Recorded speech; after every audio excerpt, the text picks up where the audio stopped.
Hello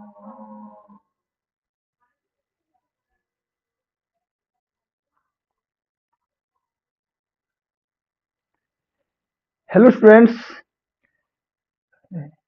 hello students, कैसे हैं आप सभी। मिशन 50 के करंट अफेयर चैनल में आपका स्वागत है।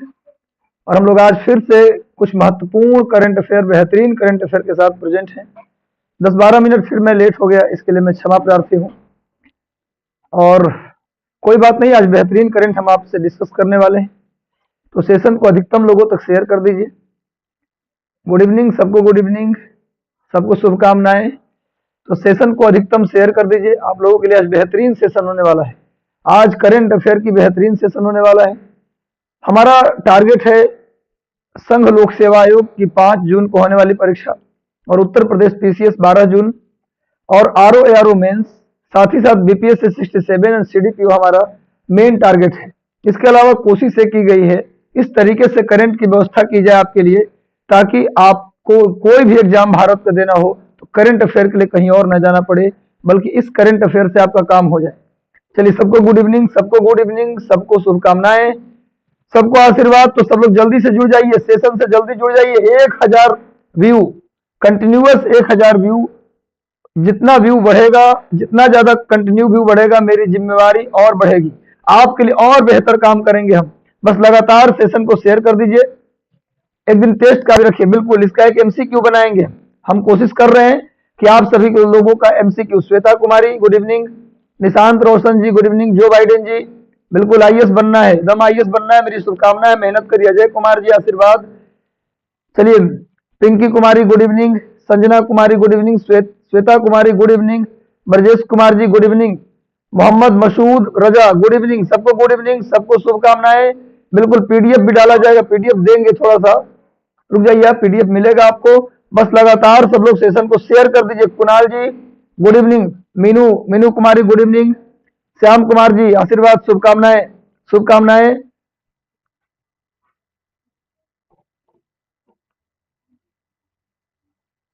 चलिए, सुमित्रा कुमारी गुड इवनिंग, सबको गुड इवनिंग, सबको शुभकामनाएं। चलिए, तो आज का बेहतरीन करेंट बहुत ही फुल ऑफ एनर्जी।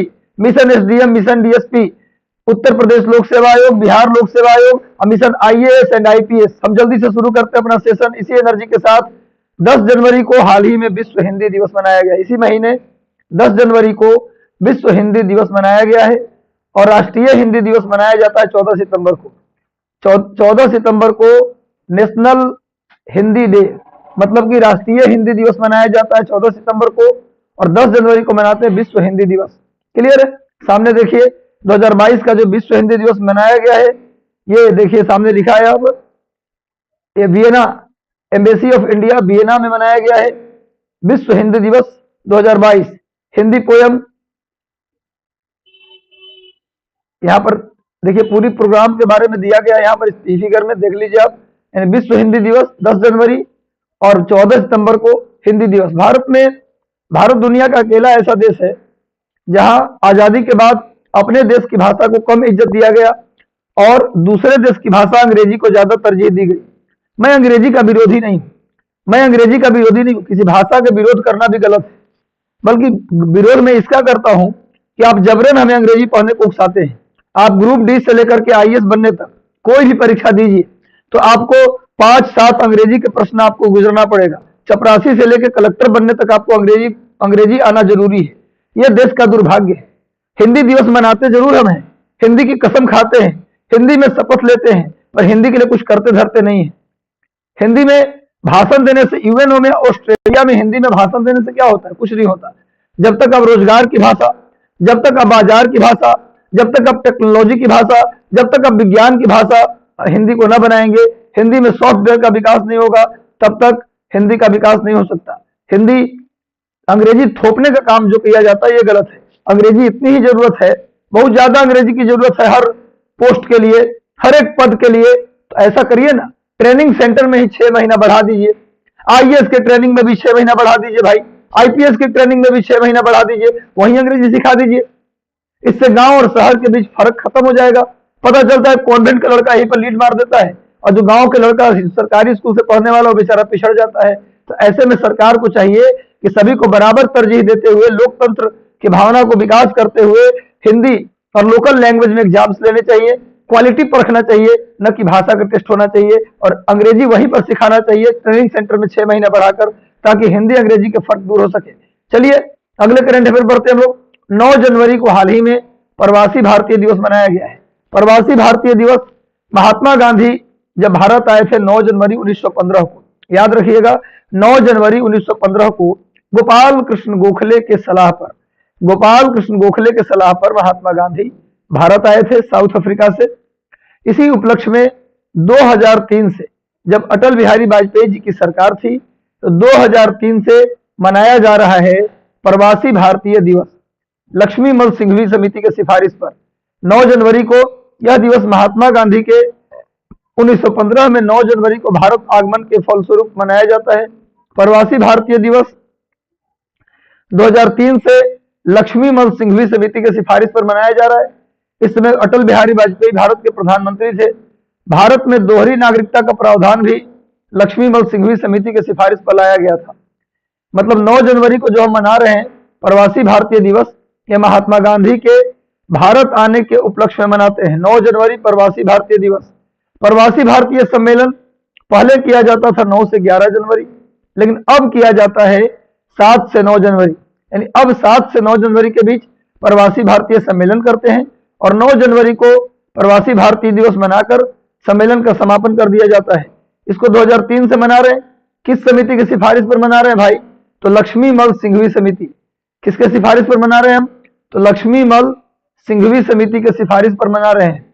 और इसी समिति के सिफारिश पर भारत में पहली बार 16 देशों के लिए, भारत में पहली बार 16 कंट्री के लिए दोहरी नागरिकता, यानी कि आप भारत के अपने देश के नागरिक रहते हुए अगर उन 16 देश के व्यक्ति अगर चाहते हैं कि भारत के नागरिक बने तो बन सकते हैं। 2003 में ऐसा प्रोविजन किया गया था, लेकिन 2005 में जो नागरिकता संशोधन अधिनियम आया उसमें पाकिस्तान, बांग्लादेश, अफगानिस्तान को छोड़कर दुनिया के जितने भी देश थे उन सभी देशों से आने वाले जो भारत में चाहते हैं भारत की नागरिकता लेना तो ले सकते हैं। यानी दोहरी नागरिकता का जो प्रोविजन किया गया वो इसी समिति के सिफारिश पर किया गया।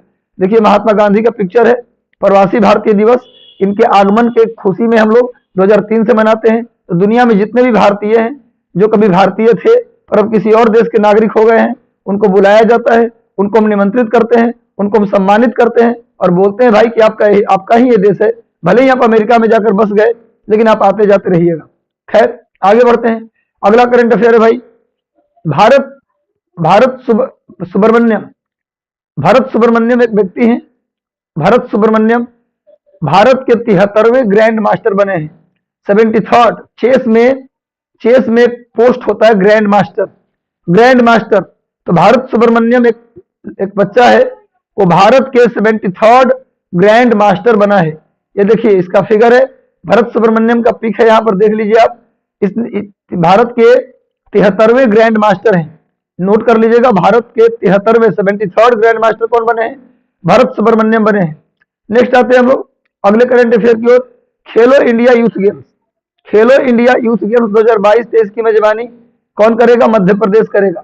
खेलो इंडिया यूथ गेम्स जो होने वाला है 2022-23 में, इसकी मेजबानी कौन करेगा? मेजबानी मतलब ये इसका आयोजन कौन करेगा? मध्य प्रदेश। यानी इस बार का खेलो India youth games Madhya Pradesh में होने वाला है। देखिए सामने फोटो बना हुआ है, खेलो इंडिया यूथ गेम्स का ये फोटो है, इस बार का लोगो है, और ये होने वाला है 2022-23 में मध्य प्रदेश में। मध्य प्रदेश की राजधानी भोपाल है और मध्य प्रदेश सोयाबीन के उत्पादन में नंबर 1 है। मध्य प्रदेश में बाघों की संख्या सबसे अधिक है। मध्य प्रदेश में हीरे का उत्पादन सबसे ज्यादा किया जाता है। तो मध्य प्रदेश को इसीलिए सोयाबीन स्टेट, डायमंड स्टेट और टाइगर स्टेट के नाम से भी जानते हैं। 2022-23 का खेलो इंडिया यूथ गेम्स यहीं पर आयोजित होने वाला है, एकदम से नोट कर लीजिएगा, बहुत इंपॉर्टेंट करंट है। अगले करंट पर बढ़ते हैं हम लोग। भारत की सहायता से हाल ही में भारत ने सहायता किया है श्रीलंका के कोलंबो से जाफना के बीच। श्रीलंका की राजधानी है कोलंबो, वहां से जाफना, श्रीलंका का जो उत्तरी हिस्सा है उसका नाम है जाफना। श्रीलंका का जो उत्तरी हिस्सा है उसे जाफना के नाम से जानते हैं। तो श्रीलंका में भारत की सहायता से, भारत के पैसों से कोलंबो से जाफना के बीच लग्जरी इंटरसिटी ट्रेन चलाया गया है। एक ऐसा ट्रेन है जिसमें सारी आधुनिक सुविधाएं हैं। इस ट्रेन को बोला जाता है लग्जरियस ट्रेन। ऐसी ट्रेन जिसके अंदर सारी आधुनिक सुविधाएं हो उसे लग्जरियस ट्रेन कहते हैं। तो भारत के सहायता से कोलंबो से जाफना के बीच यही ट्रेन का पिक मैंने दे दिया है। कोलंबो वहां की राजधानी है, वहां से जाफना के बीच 386 किलोमीटर की लंबाई में ट्रेन चलाया गया है। पूछा जाएगा अभी हाल ही में कोलंबो से जाफना के बीच जो लग्जरियस इंटरसिटी ट्रेन चलाई गई है वो किसकी सहायता से चलाई गई? भारत के। कितने किलोमीटर की यात्रा तय करेगी? 386 किलोमीटर। वैसे बता दें कि कोलंबो उसकी राजधानी है और जाफना जो है ना, मैं जाफना के बारे में चर्चा कर दूं कि जो जाफना है वो श्रीलंका के उत्तरी हिस्से में पड़ता है, श्रीलंका के नॉर्दर्न पार्ट में पड़ता है जाफना। वहां तमिली लोगों की संख्या ज्यादा है। तमिल आप सुने होंगे, वहां पर तमिली लोग ज्यादा रहते हैं, तमिल के लोग ज्यादा रहते हैं। और श्रीलंका में सारे अधिकार, सारे शक्तियां, सारे राइट्स सिंघलियों को मिला हुआ है, तमिलियों को वहां कोई विशेष राइट नहीं मिला हुआ है। क्लियर है? तो वहां तमिल के अधिकार को लेकर जाफना में एक आंदोलन चलाया था लिट्टे ने। लिबरेशन ऑफ तमिल इलम, लिबरेशन ऑफ तमिल इलम नाम का एक ऑर्गेनाइजेशन था जिसका हेड था प्रभाकरन, जिसके लिट्टे के बारे में कहते हैं कि राजीव गांधी की हत्या में उसी का योगदान था। तो भैया मैं ये कह रहा हूं कि जो जाफना का क्षेत्र है उत्तरी श्रीलंका का, वो तमिलियों का बेल्ट है और वहां तमिली लोग ज्यादा रहते हैं। और कोलंबो से जाफना के बीच ट्रेन चलाई गई है। देखिए ट्रेन का चित्र देख लीजिए आप लोग, ताकि हमेशा के लिए आपको याद रहे। अगले करंट पर बढ़ते हैं। विश्व रैपिड शतरंज चैंपियनशिप के विजेता, विश्व रैपिड शतरंज चैंपियनशिप के विजेता कौन है?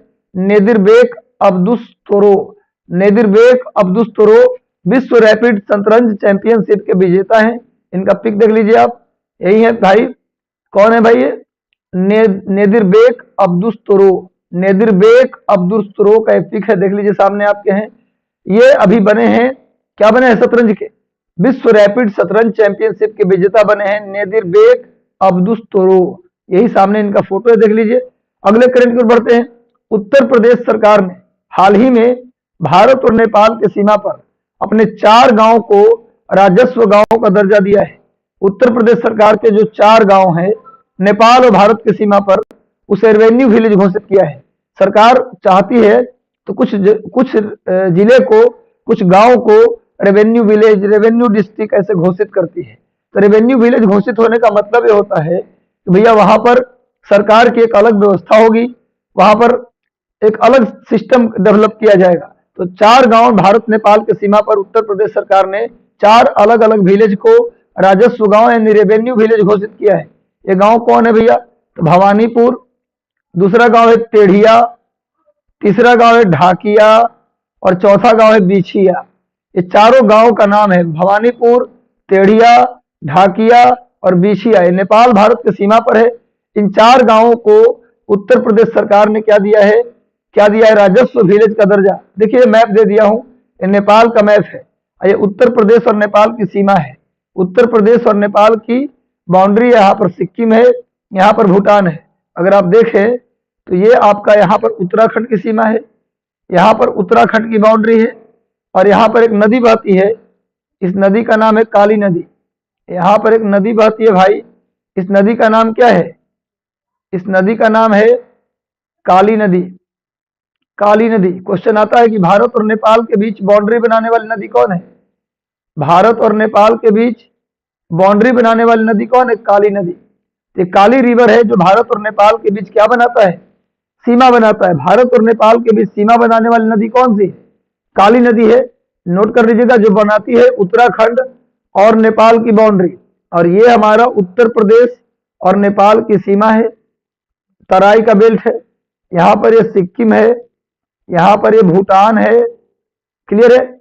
यहाँ पर ये पश्चिम बंगाल का बाउंड्री है, ये वेस्ट बंगाल है और ये नीचे बांग्लादेश है, क्लियर है। ये मेघालय है, ये जो आपको दिख रहा है यहाँ पर, ये मेघालय है और बीच में यहाँ पर असम है, ये जो है असम है। यानी कि आप देख लिए नेपाल, ये भारत, ये सिक्किम, ये भूटान, ये मेघालय, ये असम और ये मेघालय और ये बांग्लादेश और नीचे से पश्चिम बंगाल, क्लियर है। तो मैपिंग भी साथ साथ हम लोग करते चल रहे हैं। तो भवानीपुर, टेढ़िया, ढाकिया और बिछिया, ये 4 गांवों को उत्तर प्रदेश सरकार ने रेवेन्यू विलेज घोषित किया है। अब उत्तर प्रदेश पीसीएस का यदि आपको एग्जाम देना है तो उसके लिए तो बहुत ज्यादा इंपॉर्टेंट हो गया। यूपी पीसीएस के परीक्षा के लिए 4 गांवों का नाम बहुत ज्यादा इंपॉर्टेंट हो गया। चलिए अगले प्रश्न पर बढ़ते हैं। अभी केंद्र सरकार के शिक्षा मंत्रालय ने एक योजना चलाई जिसका नाम है विद्यांजलि योजना। एक्चुअली ये योजना चलाया गया 2016 में। इस योजना की शुरुआत 16 जून 2016 को किया गया था। इस योजना की विद्यांजलि योजना की शुरुआत 16 जून 2016 को किया गया था।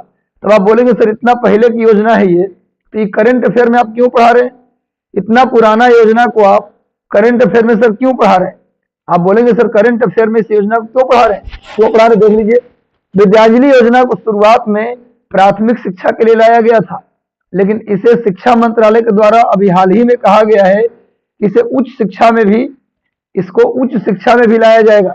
यानी कि शिक्षा मंत्रालय ने अभी कहा है कि विद्यांजलि योजना जब 16 जून 2016 को लाया गया था, नोट कर लीजिए कब लाया गया, 16 जून 2016 को। लेकिन विद्यांजलि योजना जो 16 जून 2016 को लाया गया, क्लियर है, ये जो लाया गया योजना ये प्राथमिक शिक्षा के लिए लाई गई थी, लेकिन इसे अब उच्च शिक्षा में भी लागू किया जाएगा। इस योजना का जो मुख्य उद्देश्य है भाई वो ये है कि इसमें अगर कोई प्राइवेट व्यक्ति, अगर कोई ऐसा व्यक्ति जो चाहता है कि स्कूल में हम पढ़ाएं, मेरे पास इतना ज्ञान है कि मैं स्कूल में पढ़ा सकता हूं, यदि किसी व्यक्ति को ऐसा लगता है कि मेरे पास इतना पैसा है कि स्कूल का बिल्डिंग बनवा सकता हूं, किसी को लगता है कि मेरे पास इतनी जमीन है कि इसके लिए प्लेग्राउंड बनवा सकता हूं, यानी कि ये प्राइवेट सेक्टर में अगर किसी को लगता है कि सरकार को हम ये चीज सरकारी स्कूल में, सरकारी विद्यालय में योगदान दे सकते हैं, तो वो फ्री है योगदान देने के लिए, इसके बदले में उन्हें कोई पैसा नहीं मिलेगा। बस ये वेलफेयर ग्रुप में अगर आम लोग चाहते हैं कि हम स्कूल में पढ़ाएं फ्री में, स्कूल को बिल्डिंग गिफ्ट करें, स्कूल को पैसा दें, जमीन दे, यदि ऐसा चाहते हैं तो आप विद्यांजलि योजना के तहत कर सकते हैं। ये प्राथमिक शिक्षा के लिए पहले था, लेकिन सरकार ने अब ये उच्च शिक्षा में भी कर दिया, यानी हाई स्कूल +2 स्कूल में भी कर दिया गया। और कहा गया कि किसी को लगता है कि मैं PhD किया हूं, नेट JRF किया हूं, मैं B.Ed किया हूं और उसको लगता है कि मैं पढ़ा सकता हूं, तो उच्च शिक्षा वाले मतलब कि वो हाई स्कूल और इंटरमीडिएट स्कूल में वो पढ़ा सकते हैं, कोई दिक्कत नहीं है। यानी विद्यांजलि योजना को प्राथमिक शिक्षा से विकास करते हुए अब इसको उच्च शिक्षा में भी शामिल कर लिया गया है। यानी अब लोग चाहते हैं तो हाई स्कूल की बिल्डिंग, इंटरमीडिएट जो स्कूल है उसकी बिल्डिंग वो बनवा सकते हैं, वहां वो पढ़ा सकते हैं फ्री में। इसी को बोलते हैं विद्यांजलि योजना। दिखा है सामने, इस योजना के तहत कोई भी व्यक्ति जो प्राथमिक या उच्च विद्यालय में पढ़ाना चाहता हो या विद्यालय में कोई योगदान देना चाहता हो तो अपनी इच्छा से ऐसा कर सकता है। यही है विद्यांजलि योजना। सामने इसका फोटो दिया गया है। कब शुरू किया गया था? 16 जून 2016 को। विद्यांजलि योजना की शुरुआत कब की गई थी? 16 जून 2016 को। उस समय भारत के शिक्षा मंत्री कौन थे? स्मृति जुबिन ईरानी। उस समय भारत के शिक्षा मंत्री कौन थे? स्मृति जुबिन ईरानी। उस समय भारत के शिक्षा मंत्री थे स्मृति जुबिन ईरानी, यानी स्मृति ईरानी शिक्षा मंत्री थे। लेकिन वर्तमान में भारत के शिक्षा मंत्री धर्मेंद्र प्रधान है। जब इस योजना को लागू किया गया था तो स्मृति ईरानी थी, और अब जब इसको उच्च शिक्षा की ओर दायरा बढ़ाया गया है तब इसमें कौन है भैया? धर्मेंद्र प्रधान शिक्षा मंत्री हैं।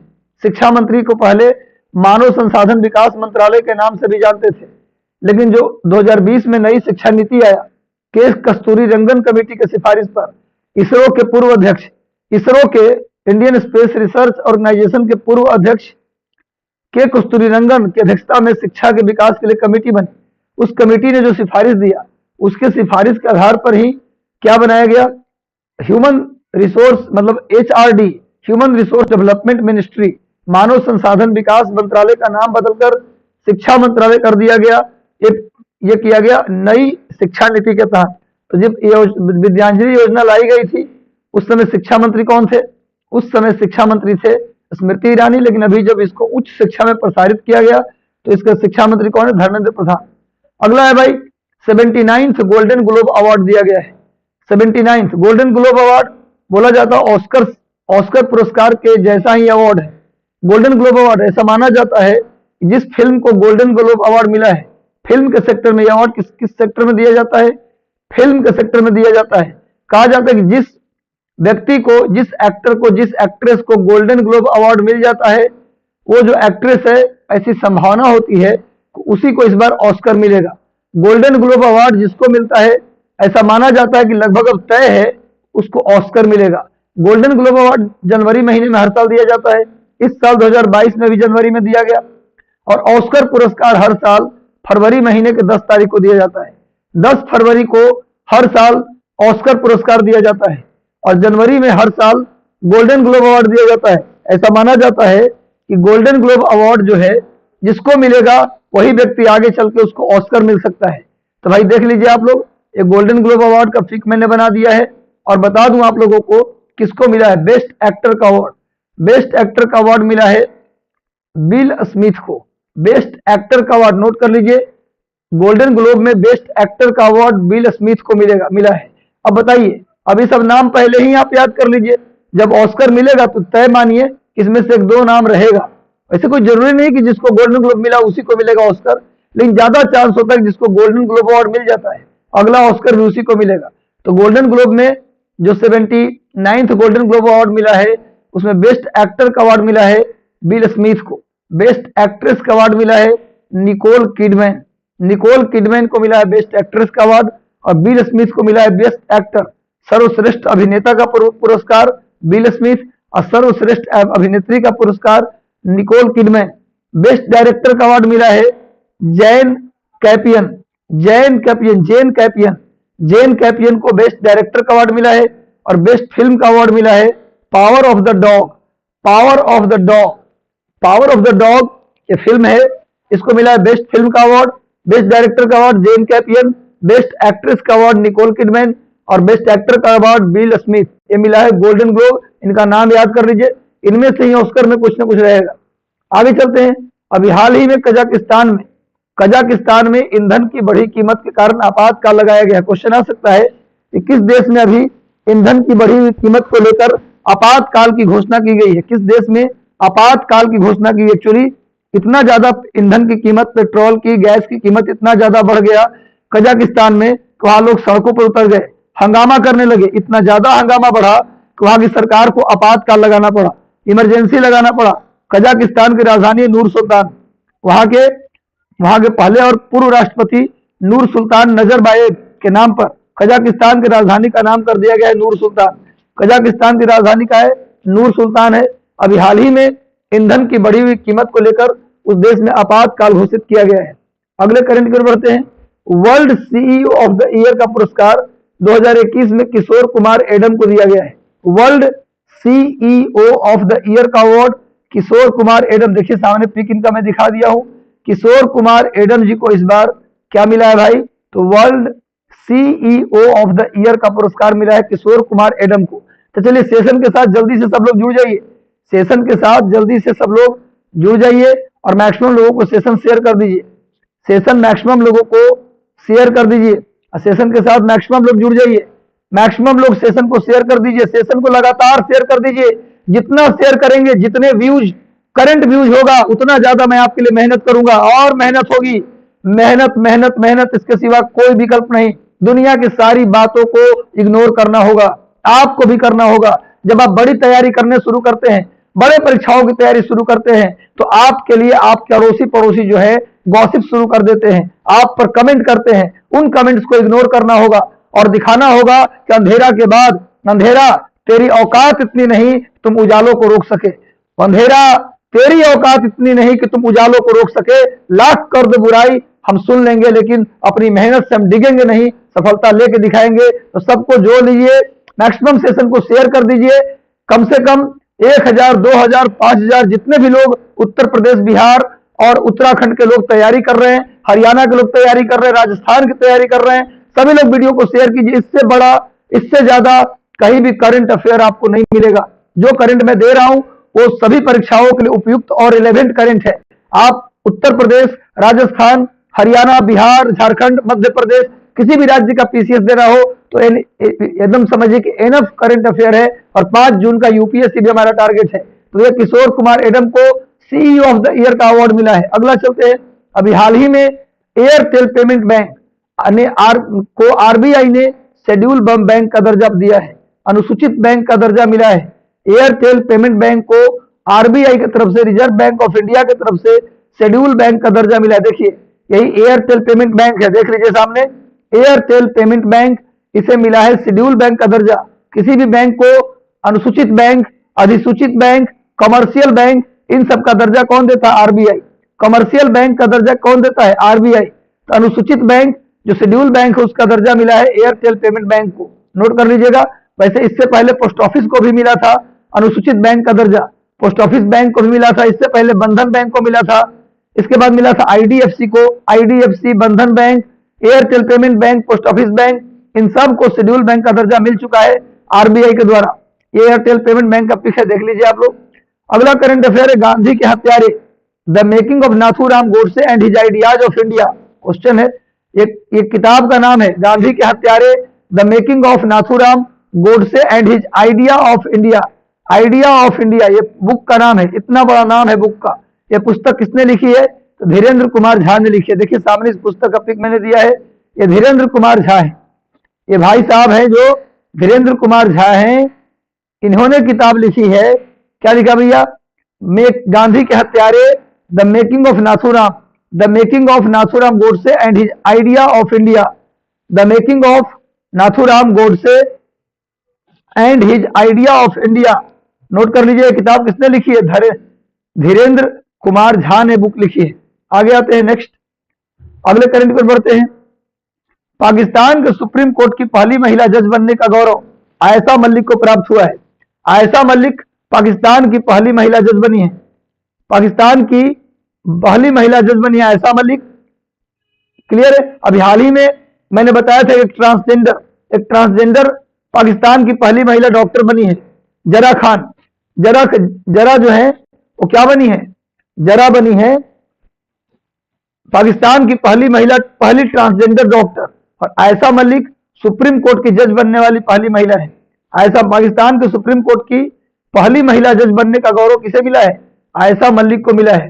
देखिए सामने में इनका पिक है, आयशा मलिक जी है, इनको मिला है क्या बनने का? पाकिस्तान के सुप्रीम कोर्ट की पहली महिला जज बनी है। आगे आते हैं, हाल ही में फिलीपींस के कानून बनाकर, फिलीपींस ने क्या किया है? कानून बनाकर बाल विवाह को प्रतिबंधित कर दिया है। फिलीपींस की राजधानी है मनीला, उन्होंने बाल विवाह को, चाइल्ड मैरिज को उन्होंने क्या कर दिया है? कानून बनाने के लिए कंप्लीटली उसको प्रतिबंधित कर दिया है। कानून बनाया और बाल विवाह को रोकने के लिए उन्होंने कानून बनाया है, ये फिलीपींस ने किया है। देखिए सामने फिलीपींस का मैप है, फिलीपींस की राजधानी है मनीला। फिलीपींस की राजधानी कहाँ है भाई? मनीला है, ये मनीला है, फिलीपींस की राजधानी मनीला। अब मनीला में क्या है? अब क्वेश्चन आ जाए किस देश ने हाल ही में बाल विवाह को रोकने के लिए कानून बनाया है, तो क्या आंसर होगा? इसका सही होगा फिलीपींस। अब फिलीपींस की राजधानी मनीला है। मनीला में एशियन डेवलपमेंट बैंक का हेडक्वार्टर है। मनीला में एशियन डेवलपमेंट बैंक का हेडक्वार्टर है और यहाँ पर अंतरराष्ट्रीय चावल अनुसंधान संस्थान है, इंटरनेशनल राइस रिसर्च इंस्टीट्यूट, ये भी मनीला में है। इंटरनेशनल राइस रिसर्च इंस्टीट्यूट ये कहाँ है भाई? तो मनीला में है। मनीला में एडीबी एशियन डेवलपमेंट बैंक का हेडक्वार्टर भी है। फिलीपींस की राजधानी मनीला है। मनीला में फिलीपींस में जो चक्रवात आता है, जो साइक्लोन आता है, उसे बैंजियो के नाम से जानते हैं। फिलीपींस में आने वाले साइक्लोन को हम बैंजियो के नाम से जानते हैं। नेक्स्ट आइए अगले करंट की ओर। 25वां राष्ट्रीय युवा महोत्सव, 25वां राष्ट्रीय युवा महोत्सव 2022 में 12 जनवरी को प्रारंभ होने वाला था, लेकिन कोविड-19 को देखते हुए इसे आगे शिफ्ट किया गया। यह महोत्सव कहाँ होना है? कहाँ हुआ है भाई? कि पुदुचेरी में हुआ है। राष्ट्रीय युवा महोत्सव का 25वां संस्करण कहाँ आयोजित किया गया है? पुदुचेरी में। इसका उद्घाटन किसने किया है? प्रधानमंत्री मोदी ने। 25वां राष्ट्रीय युवा महोत्सव 12 जनवरी को पुदुचेरी में मनाया गया और पुदुचेरी में इसके उद्घाटन किसने किया है? प्रधानमंत्री नरेंद्र मोदी ने। 12 जनवरी को राष्ट्रीय युवा दिवस मनाते हैं, स्वामी विवेकानंद के जन्म दिवस के अवसर पर मनाते हैं। 12 जनवरी को राष्ट्रीय युवा दिवस स्वामी विवेकानंद के जन्म तिथि के आधार पर मनाया जाता है। क्लियर है? स्वामी विवेकानंद ने 1897 में रामकृष्ण मिशन और बेलूर मठ की स्थापना की थी। क्लियर है? आगे आते हैं, इस दिवस का थीम है, राष्ट्रीय युवा दिवस का थीम है सशक्त युवा सशक्त भारत। सशक्त युवा और सशक्त भारत, राष्ट्रीय जो युवा राष्ट्रीय दिवस मना रहे हैं, इसका थीम है सशक्त युवा और सशक्त भारत। नेक्स्ट आते हैं, इंडिया यूएस बिजनेस काउंसिल का अध्यक्ष अतुल केशव को बनाया गया है। इंडिया यूएस बिजनेस काउंसिल का अध्यक्ष से बनाया गया Atul Keshav. India US business council का अध्यक्ष अतुल केशव को बनाया। देखिए अतुल केशव का चित्र है। अतुल केशव है, ये इंडिया यूएस बिजनेस काउंसिल के क्या बने हैं, अध्यक्ष चुने गए हैं। इंडिया और यूएस के बीच जो बिजनेस काउंसिल है उसके अध्यक्ष चुने गए कौन, अतुल केशव चुने गए। आगे आते हैं, यूरोपियन यूनियन की अध्यक्षता अगले 6 महीने के लिए फ्रांस को दे दी गई। यूरोपियन यूनियन की जो अध्यक्षता है अगले 6 महीने के लिए फ्रांस को मिला है। ये पूरा यूरोपियन यूनियन के कंट्री का चित्र दिया है। यूरोपियन यूनियन के जो कंट्री है उनका मैप दे दिया है सामने, क्लियर है। यूरोपियन यूनियन की अध्यक्षता अगले 6 महीने के लिए फ्रांस को दिएगा। फ्रांस की राजधानी कहाँ है, पेरिस। फ्रांस की राजधानी कहाँ है भाई, तो पेरिस है। यूरोपियन यूनियन की जो करेंसी है, यूरोपियन यूनियन की जो करेंसी है उसका नाम है यूरो, क्लियर है। यूरोपियन यूनियन की स्थापना मॉस्ट्रिच संधि के आधार पर की गई थी।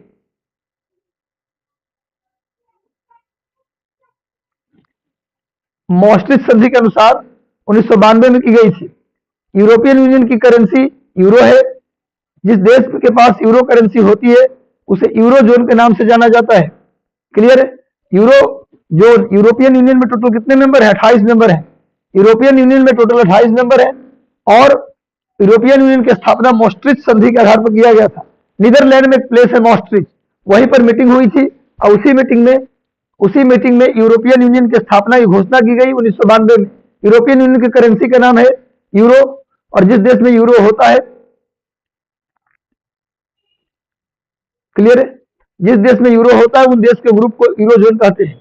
यूरोपियन यूनियन की करेंसी को यूरो कहते हैं। जिस देश के पास यूरो करेंसी होती है उसे यूरो जोन कहा जाता है।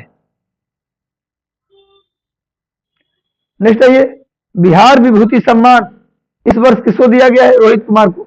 बिहार विभूति सम्मान एक मीडिया पर्सन है रोहित कुमार, मीडिया पर्सनालिटी है रोहित कुमार, उनको बिहार विभूति सम्मान मिला है।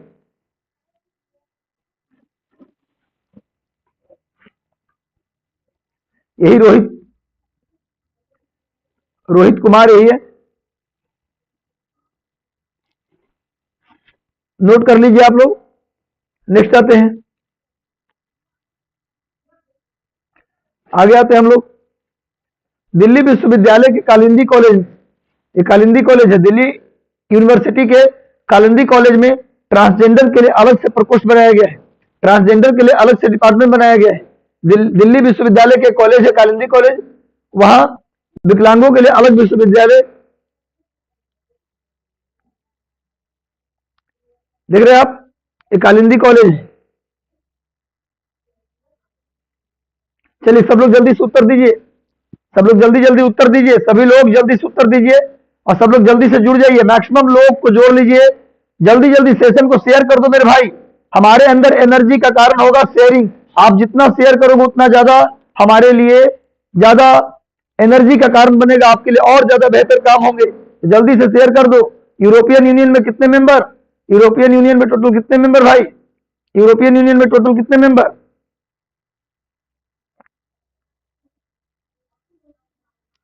यूरोपियन यूनियन में टोटल कितने मेंबर है जल्दी बताओ।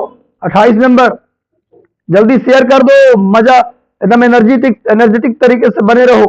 और यूरो जोन बताओ, यूरो जोन जिसके पास यूरो करेंसी होती है उसे यूरो जोन कहते हैं। जिसके पास, बिल्कुल, अब ब्रेग्जिट प्रक्रिया से ब्रिटेन आउट हो गया है, ब्रेग्जिट प्रक्रिया से, हाँ बिल्कुल। Radhe Shyam ji, good night, good evening सबको। मुकेश, चलिए जल्दी जल्दी से सब लोग शेयर कर दीजिए, सब लोग जितने भी लोग हैं शेयर कर दीजिए सेशन को। ब्रेग्जिट प्रक्रिया, पहले ब्रिटेन इसमें था लेकिन ब्रेग्जिट प्रक्रिया से ब्रिटेन आउट हो चुका है।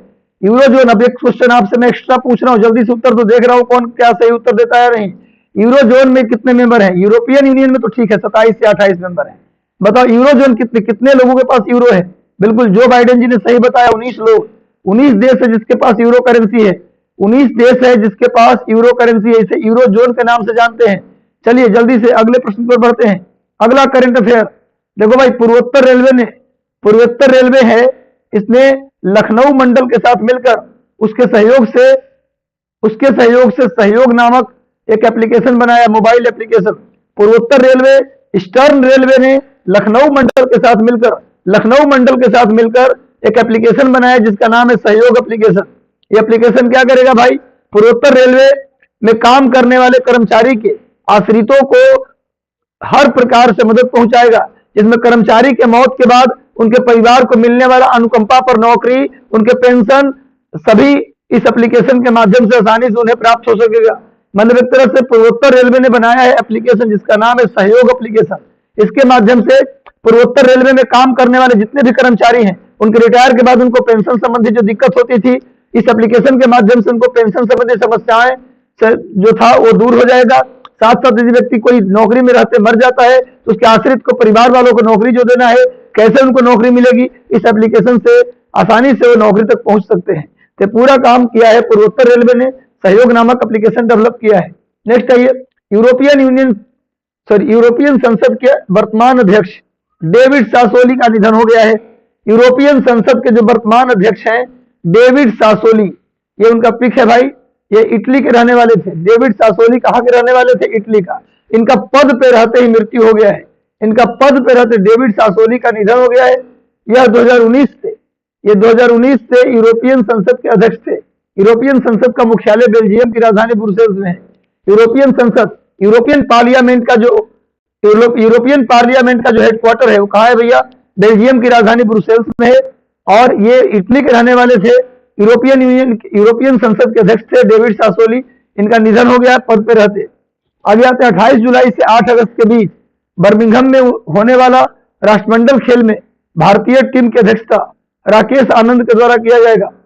भाई अभी 28 जुलाई से 8 अगस्त 2022 के बीच इंग्लैंड के बर्मिंघम में, ब्रिटेन के बर्मिंघम में क्या होने वाला है भाई? बर्मिंघम में राष्ट्रमंडल खेल होने वाला है, राष्ट्रमंडल गेम होने वाला है। इस गेम में भारतीय टीम की अध्यक्षता राकेश आनंद के द्वारा किया जा रहा है। भारतीय टीम की अध्यक्षता कौन कर रहा है? राकेश आनंद कर रहे हैं। दक्षिण अफ्रीका की, अगला क्वेश्चन पे चलते लोग। दक्षिण अफ्रीका के ऑलराउंडर क्रिकेटर क्रिस मॉरिस ने संन्यास लेने की घोषणा कर दी है। दक्षिण अफ्रीका के एक ऑलराउंडर क्रिकेटर हैं जिनका नाम है क्रिस मॉरिस। क्रिस मॉरिस ने क्या किया है भाई? क्रिस मॉरिस ने संन्यास लेने की घोषणा कर दी है।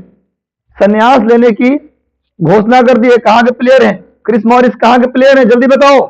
साउथ अफ्रीका के। इन्होंने संन्यास लेने की घोषणा कर दी है। सामने आपके पिक पड़ा हुआ है, देखो ये क्रिस मॉरिस का चित्र है जिन्होंने संन्यास लेने की घोषणा कर दी है।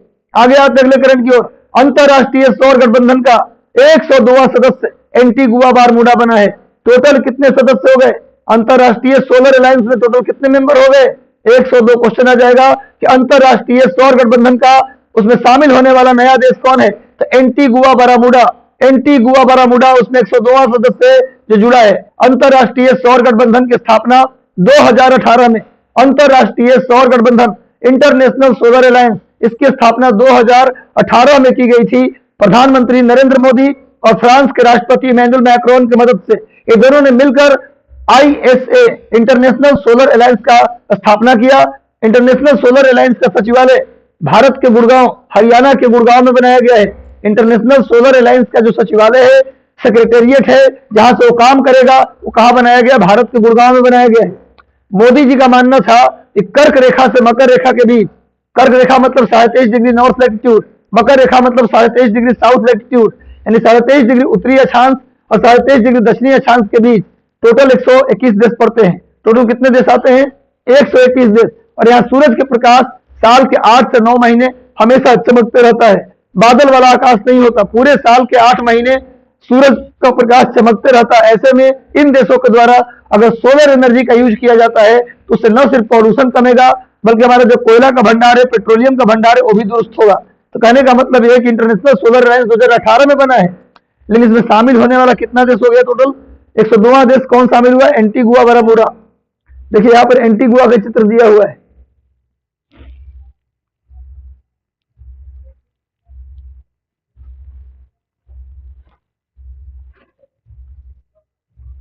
ये एंटीगुआ है, एंटीगुआ बारामूडा। यहां पर एक कैरेबियन सी है, कैरेबियन सी। यहां पर एक गल्फ ऑफ मैक्सिको, मैक्सिको की खाड़ी, एक कैरेबियन सी में स्थित है। क्या? कैरेबियन सी में बारामूडा और एंटीगुआ स्थित है।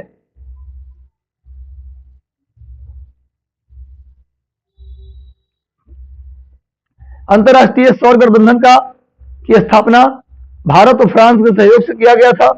इसका हेडक्वार्टर कहाँ है भाई? गुरुग्राम में, यानी गुड़गांव में। आगे आते हैं। भारत का पहला स्वदेशी कंप्यूटर सर्वर सीडेक पुणे द्वारा बनाया गया है। सीडेक पुणे का मैंने चित्र दिया है। सीडेक पुणे, भारत का पहला सुपर कंप्यूटर भी किसने बनवाया था? भारत का पहला सुपर कंप्यूटर का भी विकास किसने किया था? सीडेक ने किया था। और सीडेक पुणे ने ही भारत का अपना स्वदेशी सर्वर बनाया है। भारत का अपना स्वदेशी कंप्यूटर सर्वर डेवलप किया गया है, जिसका नाम क्या रखा गया? रुद्र। स्वदेशी कंप्यूटर सर्वर बनाया गया। भारत का पहला, भारत के वैज्ञानिकों ने पहली बार स्वदेशी कंप्यूटर सर्वर बनाया गया है, जिसका नाम रुद्र रखा गया है। सामने में सीडेक का फोटो है, देख लीजिए। इसका हेडक्वार्टर पुणे में है। क्लियर है?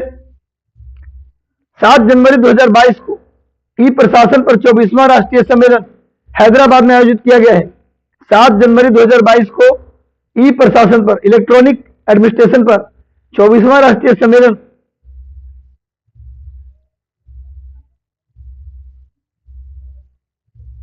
क्लियर है? आपको अभी हाल ही में बताया था कि 7 जनवरी 2022 को ई प्रशासन पर जो 24वां सम्मेलन हुआ है स्टूडेंट, उसमें आईआईटी रुड़की को, आपको याद होगा पिछला डिस्कशन में मैंने बताया था, पिछला डिस्कशन जो करंट का है सभी लोग देख लेंगे, बेहतरीन करंट हम लोग कर रहे हैं। 24वां नेशनल कॉन्फ्रेंस हुआ है किसका? किसका? ई प्रशासन पर। ई प्रशासन पर 24वां कॉन्फ्रेंस हुआ है। इस कॉन्फ्रेंस का आयोजन 7 जनवरी 2022 को कहा किया गया है? हैदराबाद में किया गया है। सुन लीजिए बात मेरी। इसमें आईआईटी रुड़की को लोक सेवा के लिए, आम आदमी की सेवा के लिए, जन सेवा के लिए स्वर्ण पुरस्कार दिया गया है, गोल्ड मेडल दिया गया है। क्वेश्चन आता है कि ई प्रशासन पर 24वां राष्ट्रीय सम्मेलन 7 जनवरी को हुआ, उसमें 7 जनवरी को हुआ सम्मेलन, इसमें आईआईटी रुड़की को क्या मिला है? गोल्डन अवार्ड, यानी स्वर्ण पुरस्कार दिया गया है। नेक्स्ट आइए।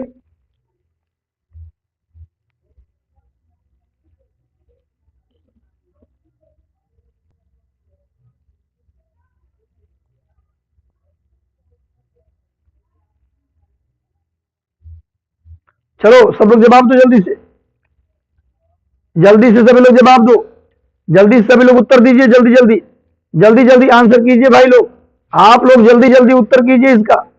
चलिए, ब्रांड इंडिया अभियान की शुरुआत वाणिज्य और उद्योग मंत्रालय ने किया है। बड़ी इंपॉर्टेंट है, ब्रांड इंडिया अभियान की शुरुआत किसने किया? क्वेश्चन आएगा कि ब्रांड इंडिया अभियान की शुरुआत किसने की है, तो क्या आंसर देंगे? वाणिज्य और उद्योग मंत्रालय के द्वारा ब्रांड इंडिया अभियान चलाया गया है। क्लियर है? क्यों चलाया गया भैया? तो भारत में निर्यात को प्रोत्साहन देने के लिए, भारत के एक्सपोर्ट को प्रमोशन करने के लिए ब्रांड इंडिया अभियान चलाया गया है। किसके द्वारा? वाणिज्य और उद्योग मंत्रालय के द्वारा। अगला प्रश्न जो है बहुत ज्यादा इंपॉर्टेंट है। हाल ही में लोक उद्यम विभाग, लोक उद्यम डिपार्टमेंट ऑफ पब्लिक इंटरप्राइजेज को भारी उद्योग, इसका अंग्रेजी में क्या बोलेंगे? Department of public enterprises. लोक उद्यम विभाग को अंग्रेजी में बोलेंगे डिपार्टमेंट ऑफ पब्लिक इंटरप्राइजेज। इसे भारी उद्योग और लोक उद्यम मंत्रालय पहले किसके अंदर आता था? लोक उद्यम विभाग, डिपार्टमेंट ऑफ पब्लिक इंटरप्राइजेज पहले आता था भारी उद्योग और लोक उद्यम मंत्रालय के अंदर। इसे अब यहां से निकाल कर वित्त मंत्रालय यानी फाइनेंस मिनिस्ट्री के अंदर डाल दिया गया है। लोक उद्यम विभाग पहले हुआ करता था भारी उद्योग और लोक उद्यम मंत्रालय के अंदर, लेकिन अब इसे यहां से हटाकर फाइनेंस मिनिस्ट्री के अंदर रख दिया गया है।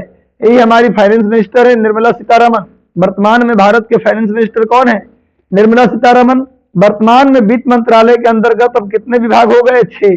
पहले 5 विभाग थे। वित्त मंत्रालय के अंदर कितने डिपार्टमेंट आते थे? 5। लेकिन लोक उद्यम विभाग को भी इस मंत्रालय से निकालकर अब वित्त मंत्रालय में डाल दिया गया, जिससे अब वित्त मंत्रालय के अंदर कितने डिपार्टमेंट हो गए? 6 डिपार्टमेंट। कौन कौन? नोट कर लीजिए। आर्थिक कार्य विभाग, व्यय विभाग, राजस्व विभाग, निवेश और लोक संपत्ति प्रबंधन विभाग, वित्तीय सेवा विभाग और लोक उद्यम विभाग अभी शामिल किया गया है। ये 6 डिपार्टमेंट अब किसके अंदर आता है? वित्त मंत्रालय। वर्तमान में वित्त मंत्री हैं निर्मला सीतारमण। भारत का बजट 1 फरवरी को आता है। इस बार का बजट सेशन 31 जनवरी को शुरू हो रहा है। क्लियर है? जिस दिन बजट आता है उसके एक दिन पहले इकोनॉमिक सर्वे आता है, बजट और इकोनॉमिक सर्वे को जारी करने का जो पावर है वो हमारे वित्त मंत्रालय के अंतर होता है।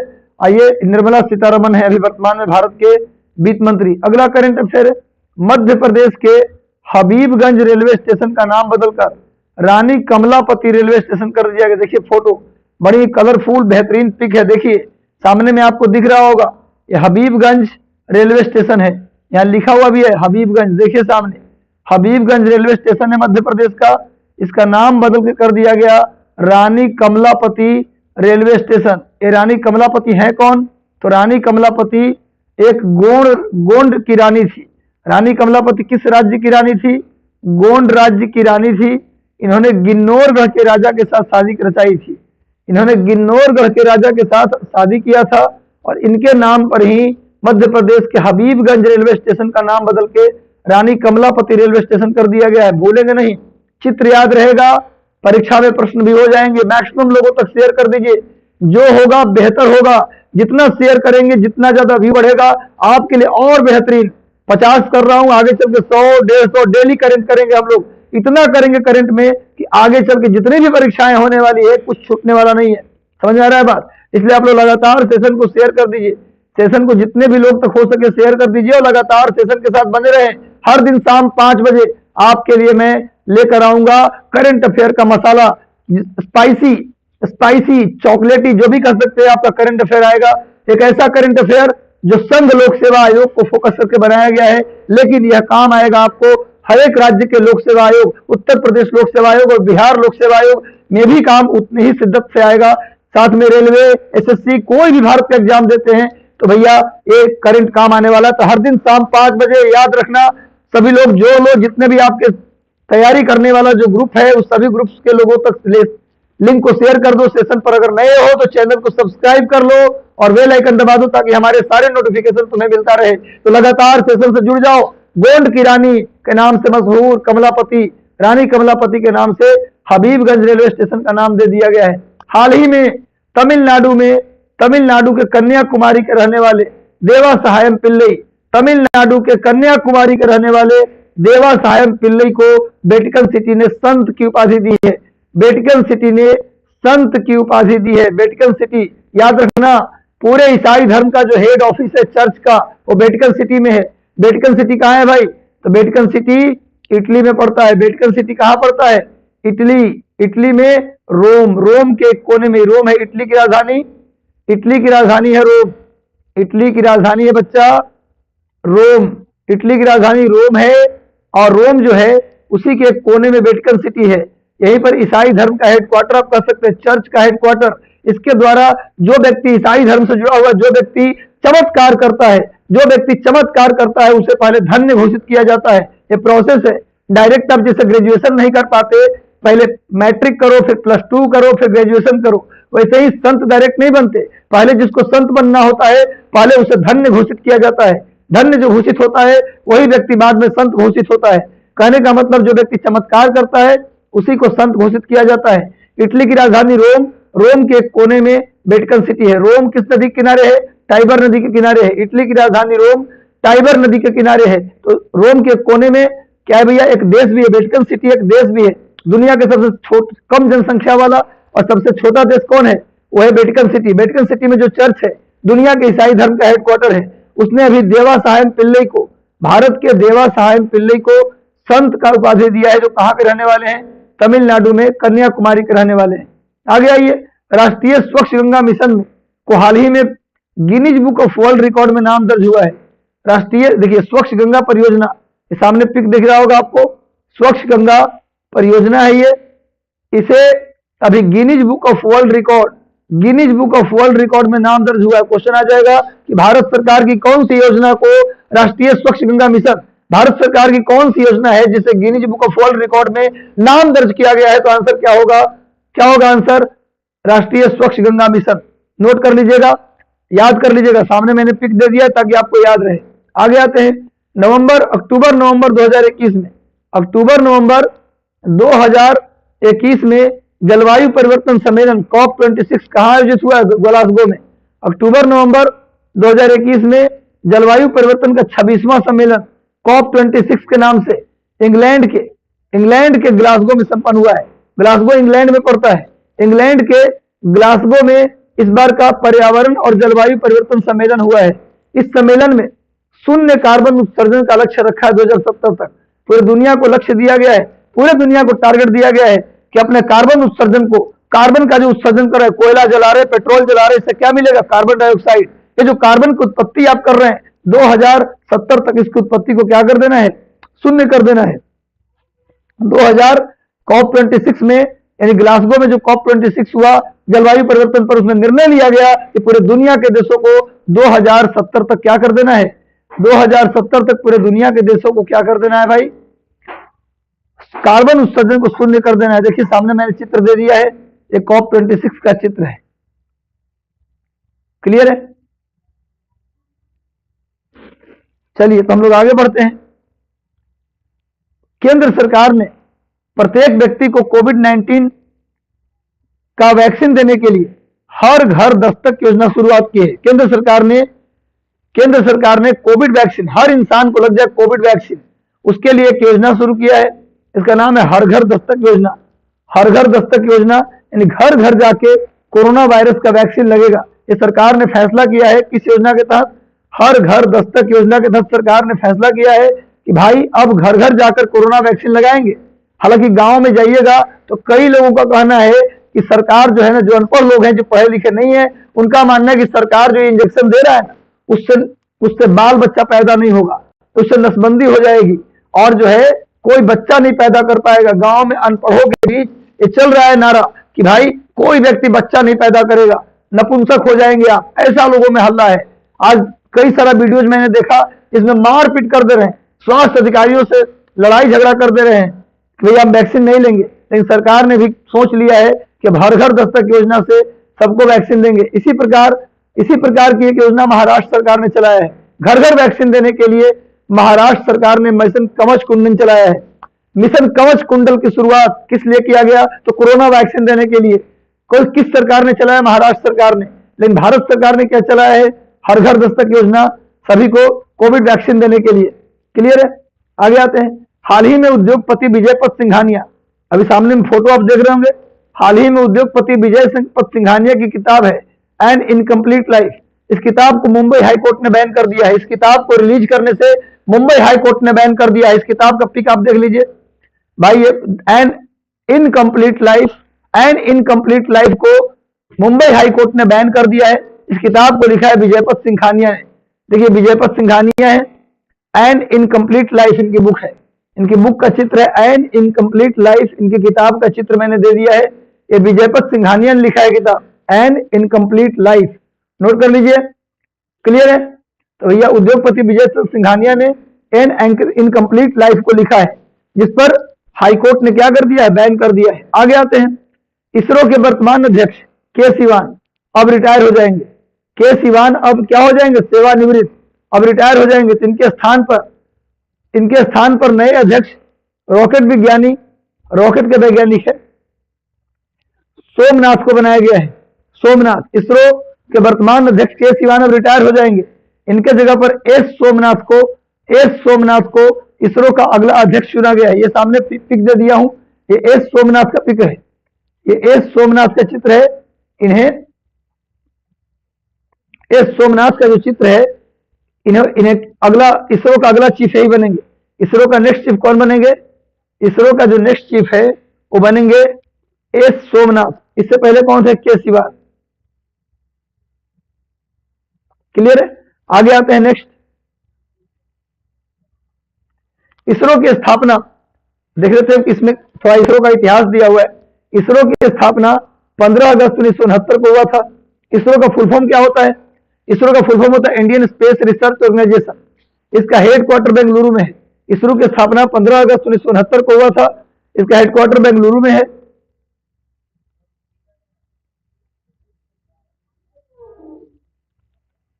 इसका हेडक्वार्टर कहां है? बेंगलुरु में इसरो का। इसरो का मुख्य कार्य क्या है? उपग्रह निर्माण करना। इसरो का मुख्य कार्य है उपग्रह का, सैटेलाइट का निर्माण करना। भारत में उपग्रह प्रक्षेपण केंद्र दो जगह से है।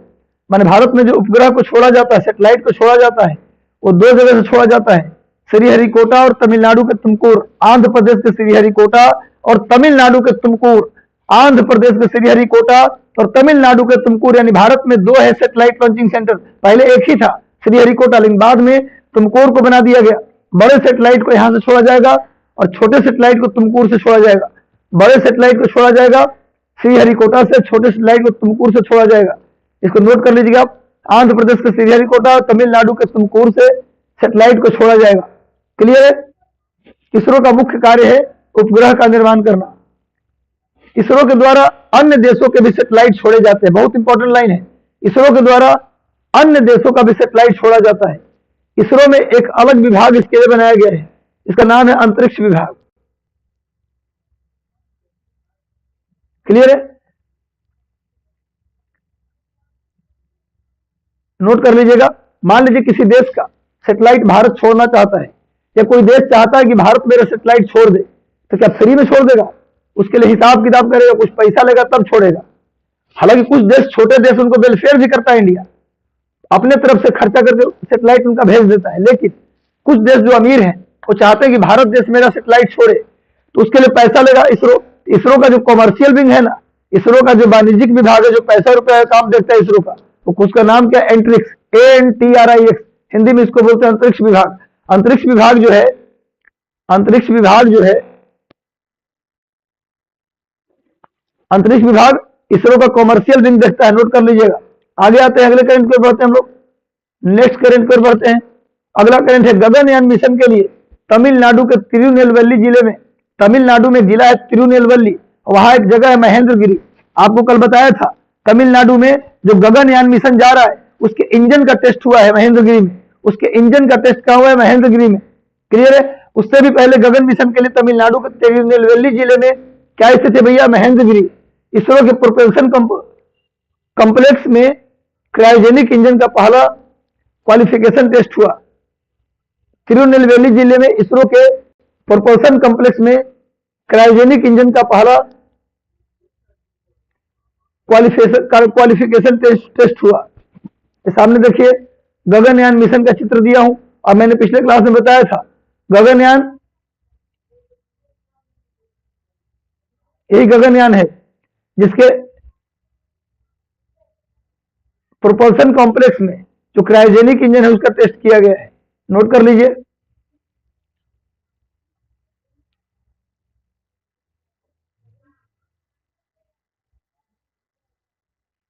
आगे आते हैं। अच्छा एक बात और, मैंने पिछले क्लास में बताया था आपको, बताइए आप लोग कब तक गगनयान को कब तक लॉन्च करना है? गगनयान को कब तक लॉन्च करना है भाई? गगनयान को कब तक लॉन्च करना है? जल्दी से सब लोग उत्तर दीजिए, जल्दी से सब लोग उत्तर दीजिए। सभी लोग जुड़े रहिए, लगातार सेशन को अपने अपने ग्रुप्स में जितने भी आपके दोस्त हैं लिंक को शेयर कर दें। शेयरिंग शेयरिंग शेयरिंग, जितना शेयर करोगे, जितना ज्यादा लोग जुड़ेंगे, उतना ही ज्यादा मैं मेहनत करने के लिए मोटिवेट होऊंगा। और मैं बिल्कुल एनिमेटेड तरीके से फिगर के साथ, पिक के साथ आपके लिए आता हूं, ताकि अधिकतम आपको फायदा मिल सके।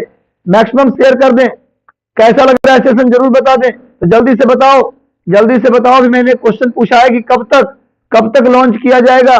कब तक लॉन्च किया जाएगा? जल्दी से बोलो, कब तक लॉन्च किया जाएगा गगनयान? 2023 तक। और भारत का कब तक अंतरिक्ष में अपना स्टेशन बनाने का इरादा है? भारत का अंतरिक्ष में अपना स्टेशन बनाने का इरादा कब तक है? जल्दी बताओ, अपना अंतरिक्ष स्टेशन बनाने का इरादा भारत का कब तक है? जल्दी से उत्तर दो। कब तक भारत का अंतरिक्ष में अपना अंतरिक्ष स्टेशन बनाने का इरादा है? कुणाल जी ने 2030 बताया, बिल्कुल सही उत्तर। कुणाल जी बिल्कुल सही उत्तर।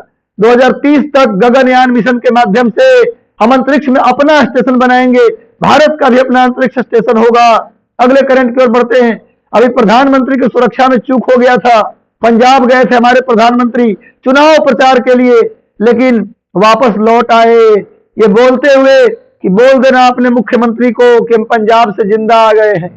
प्रधानमंत्री की सुरक्षा, PMO, प्रधानमंत्री की जो सुरक्षा है वो सुरक्षा में चूक होना एक तरह से राष्ट्रीय सुरक्षा में चूक है। इतनी बड़ी चूक नहीं होनी चाहिए थी, इस बात को माना जाए, लेकिन इतनी भी बड़ी बात नहीं थी कि उसके लिए पूरे लगातार 10 दिन तक चैनल पे चलाया गया न्यूज के रूप में। भारतीय मीडिया में 10-10 दिन तक जारी रहा कि भैया मोदी की सुरक्षा में चूक, पता नहीं कौन सी पहाड़ गिर गई भैया।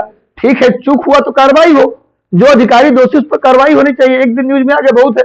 अरे गरीब की थाली भी दिखाओ भाई, बेरोजगारों का कमरा दिखाओ, जो स्टूडेंट मेहनत कर रहा है उसका कमरा दिखाओ, उसकी थाली दिखाओ, गरीब की झोपड़ी दिखाओ, महंगा तेल दिखाओ। तो क्या दिखा रहे हैं 15 दिन तक? प्रधानमंत्री की सुरक्षा में चूक, इसी पर बहस चल रहा है।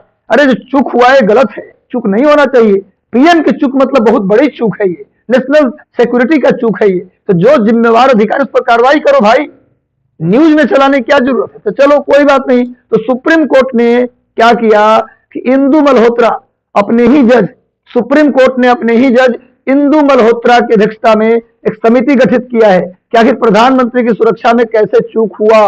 तो क्वेश्चन आ जाए कि सुप्रीम कोर्ट ने जो गठित की है कमेटी प्रधानमंत्री की सुरक्षा में हुए चूक की जांच के लिए, उसके अध्यक्ष कौन है? इंदु मल्होत्रा।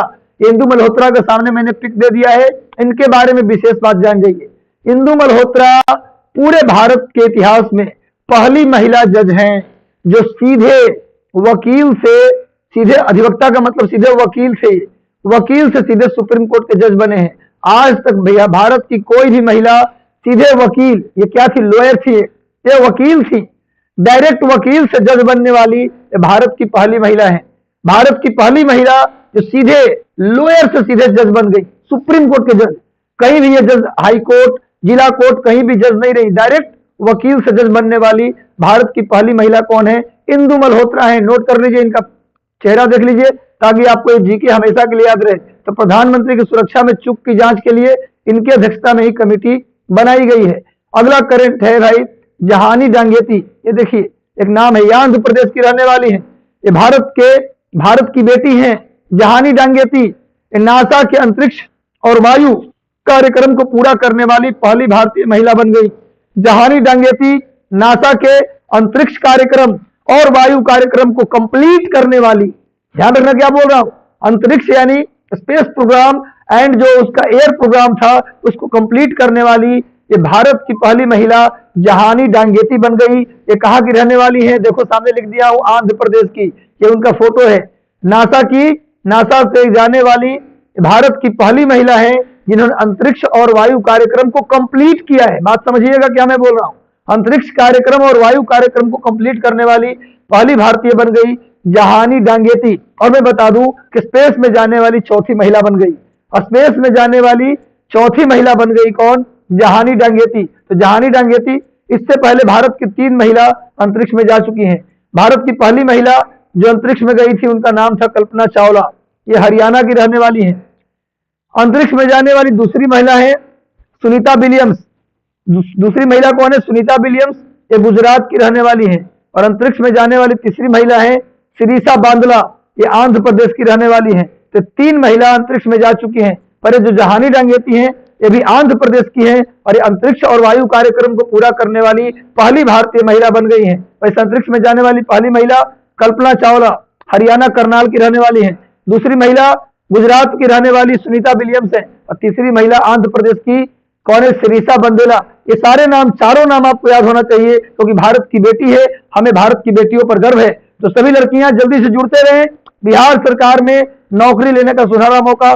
बिहार की जितने भी गर्ल्स हैं, मेहनत करो, मेहनत करो, मेहनत करो, क्योंकि आपका 35% रिजर्वेशन भी है। अगर इस कंडीशन में भी यदि आप नहीं काम कर पाते, सिलेक्शन नहीं ले पाते तो ठीक नहीं है। आप लगातार मेहनत करें, मेहनत का कोई विकल्प नहीं है। हम लगातार आपके लिए बेहतर से बेहतर करंट अफेयर लाते रहेंगे। रोज 5 बजे जुड़ना न भूलें, अधिकतम लोगों को जोड़ना न भूलें, तो मैक्सिमम लोगों को लिंक शेयर कर दें।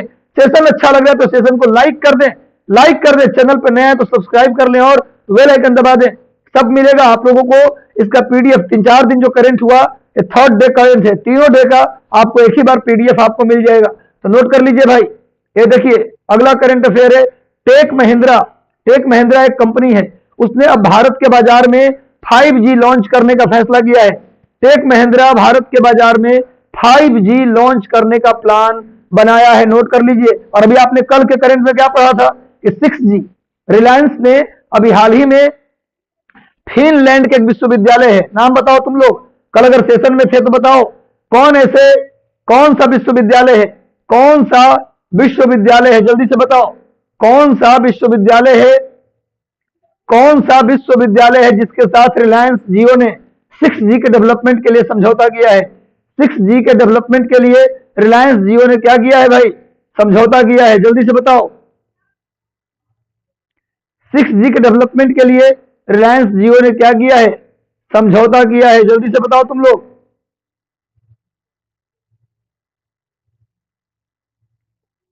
कौन सा विश्वविद्यालय है?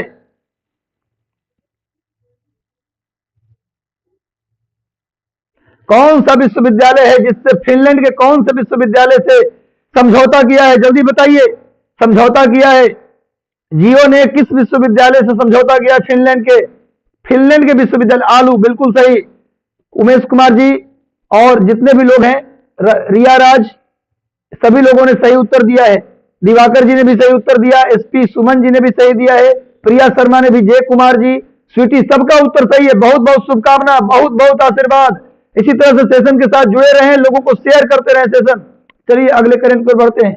अभी टेक महिंद्रा लाने वाला है बाजार में, क्या बाजार में लाने वाला है? टेक महिंद्रा 5G, बहुत लेट हो चुका है।